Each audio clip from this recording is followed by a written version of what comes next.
Now this process of weight cut involves a calculated restriction of food and water, and we also involve a lot of excessive sweating, which is done with exercise, with sauna, with steam, and thereby we achieve that weight cut prior to the morning weigh-in.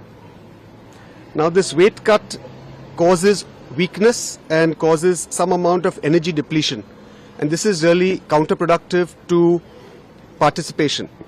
And hence for participation we do need to then restore energy with some amounts of water and some amounts of energy foods. So you can see this is a fine balance. If you can reduce your weight, you're going to be fighting with less stronger opponents, so most wrestlers prefer that.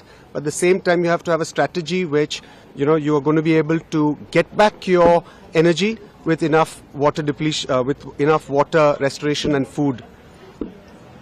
Now, this is typically calculated by the team with that wrestler. So Vinesh's nutritionist and team had calculated this to be about 1.5 kgs, and this is a team that's been working with her since many years, and she's extremely comfortable with that team, and this has actually worked with her in the past.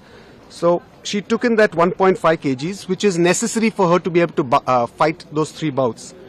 And I think it's important to remember that usually once you have this weight loss, it's by dehydration. So as soon as you take water, there's going to be a rebound increase in your weight.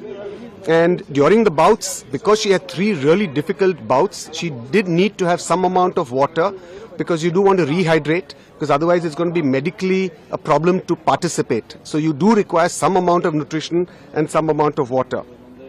Now her post-participation weight at the end of the semi-finals in the evening was found to be 2.7 kilograms more than the allowed weight. And the team and the coach started off their usual process, which is of course limitation of water, no food, and you start off with the whole process of sweating it out. And typically, you require some amount of time for that, but unfortunately we didn't have too much time. We had just 12 hours.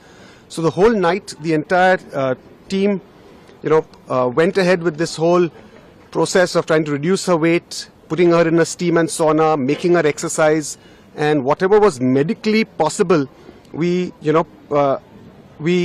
tried our best to try and get that weight down.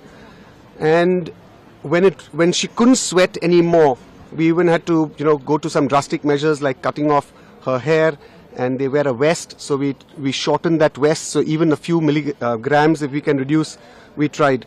And despite all of this, at about 7:15 to 7:30 is the weigh-in, and we wanted to try the best, so we got her weight done right at the end at around 7:29. It was unfortunately 100 grams over 50 kilograms. If we maybe had a few hours more, we could have achieved that 100 grams, but we just didn't have that time. Now, once she was disqualified, then the question was, as a precautionary measure, we do need to rehydrate her. And the best way to rehydrate an athlete is by giving an intravenous fluid. So we gave her a few intravenous fluids. She started eating and drinking. She's passed urine, and she's otherwise perfectly normal, physically and medically. We've got her blood tests done just as a precautionary measure. We always do that. That's a routine. And those blood tests are also okay.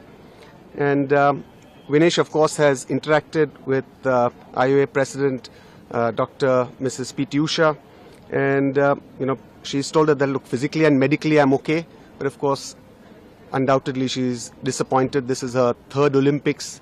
She was really keen to try and do something for the country, but because of this 100 grams has been disqualified.